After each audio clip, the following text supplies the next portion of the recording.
Most of us probably know Abby and Brittany Hensel. They are the conjoined twins that had a TV special years ago. Today is their birthday or their solar return, so let's take a look at their birth chart. They have some really interesting astrology that lines up with the situation they have going on. This is their birth chart. They share a chart because they were born at the same exact time. First thing I notice is their ascendant is in 29 degrees of Gemini. Gemini is the sign that's symbolized by the twins, and 29 degrees is the last degree of the sign or the anaretic degree, and it is associated with heavy, intense experiences that are fated or out of your control. There's also a bit of controversy and shock factor associated with this degree. It typically garners a lot of attention, sometimes negative attention, and it's even nicknamed the infamy degree. So for them to have their rising sign 29 degrees of Gemini, when the ascendant, it talks about your physical appearance, your surface level appearances, and the first impression or what people first notice when they see you, their controversial and shocking twin situation is very much on the surface. Even though their rising is in Gemini, because it's that 29 degrees, most of their first house in their birth chart is actually the sign of Cancer, where their Cancer Jupiter and Chiron are located. Chiron is an asteroid named for the wounded healer, the centaur Chiron, who could heal everyone's wounds but his own. And it's an asteroid that talks about really difficult, grueling healing processes, things like physical therapy, things like physical scarring and deformities or chronic illnesses. And so having Chiron in the first house means their defect, their physical deformity is visible on the surface for everyone to see. And it is typically the first thing people notice about them. It's also in the sign of Cancer, which talks about birth, conception, maternity, and growth of a fetus. So, Chiron in Cancer can talk about birth defects or injuries within the womb. They also have Jupiter in Cancer, which is where Jupiter is exalted. It is a good placement for Jupiter to be.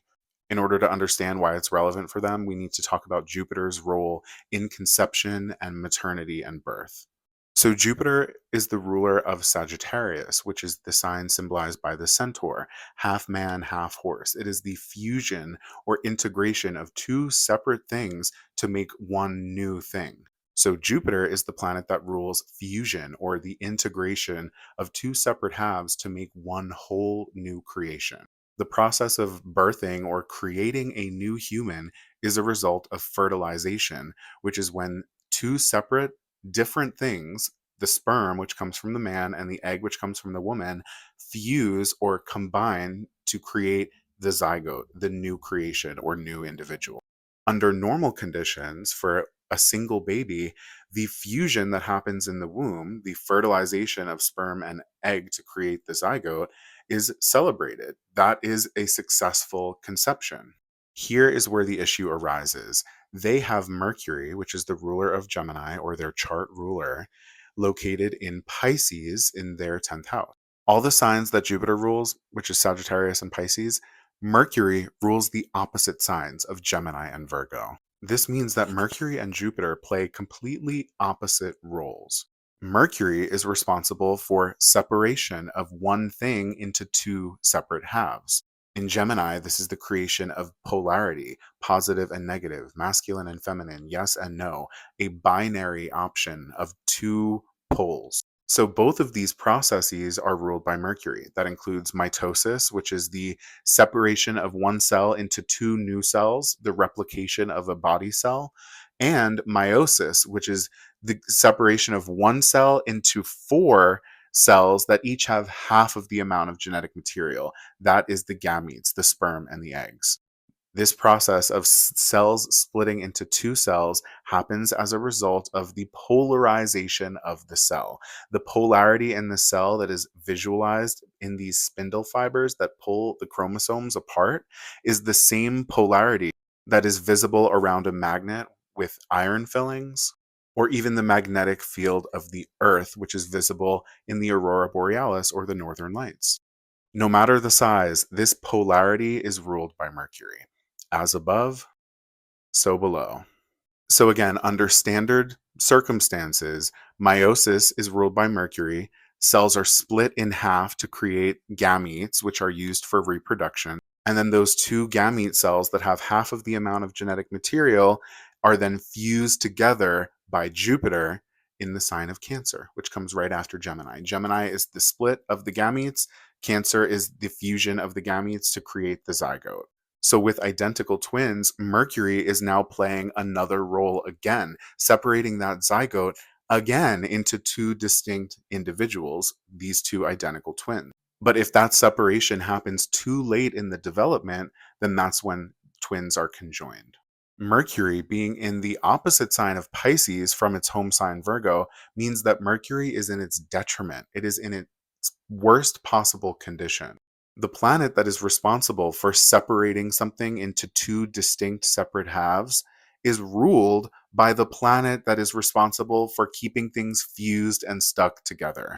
And now, as a result, the fusion of these two individuals that happened in the womb, Jupiter in Cancer, is visible on the surface for everyone to see and is inherently a part of their identity and sense of self, which is also what the first house is associated with. In Greek mythology, there was a set of conjoined twins. Their names were Eurytus and Cteitus. Don't know if I'm pronouncing them right. So I checked, and there is an asteroid named for Cteitus, and Abby and Brittany have that asteroid in 8 degrees of Virgo, which is opposite their Mercury in 6 degrees of Pisces. With Mercury being the twins and their Mercury being fallen and in detriment in Pisces, opposite Cteitus, the conjoined twin, it's very much reading as conjoined twins. They also have a Leo moon, which is very fitting considering they had a TV show. We got a peek into their private life on a television broadcast. Broadcasting is ruled by Leo, and the moon represents our private life.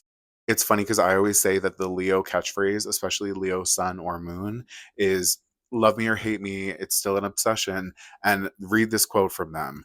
They epically clapped back to haters saying, quote, if you don't like what I do but watch everything I'm doing, you're still a fan. That's a Leo moon right there. That Leo moon is perfectly opposite Venus in Aquarius. Venus represents our best friend, our partner, our confidant.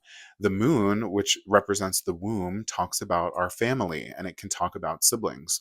This opposition aspect is associated with Saturn and normally talks about obstacles, walls, or separation. So, in a normal situation, this aspect might indicate separation from a sibling, being kind of emotionally distant from a sibling, or not having close friendships with your family members. But because of the context of everything else that's going on, this Saturn ruled aspect, this opposition, is actually representing them being bound, physically attached to their best friend and partner in the womb. Venus in Aquarius, opposite Leo moon, is someone who is bound to their best friend since they were born. Venus in Aquarius is a challenging placement for any individual. It can talk about feeling isolated and separated from even the people that you're closest to. It can talk about being in a relationship and still feeling like you're single, or feeling like there's so much space and distance that it's incredibly isolating. And that's hard enough for anyone to deal with. But can you imagine being Brittany here? Abby, who's best known for being conjoined to Brittany, has been married since 2021. That's right, only Abby. Brittany is not married to this man. I mean, talk about Venus and Aquarius being in a relationship and feeling like you're not really in a relationship. She was a participant in a wedding ceremony and she didn't even get married. For me personally, I am not a polyamory person, but in certain circumstances, it actually does make sense, and this would be one of them. They share a womb, and allegedly, they might be pregnant, according to recent rumors. Regardless, happy birthday to Abby and Brittany. I hope you have a fantastic year, and thanks for watching. If you're interested in more astrology videos like this, make sure you like, follow, subscribe, all that.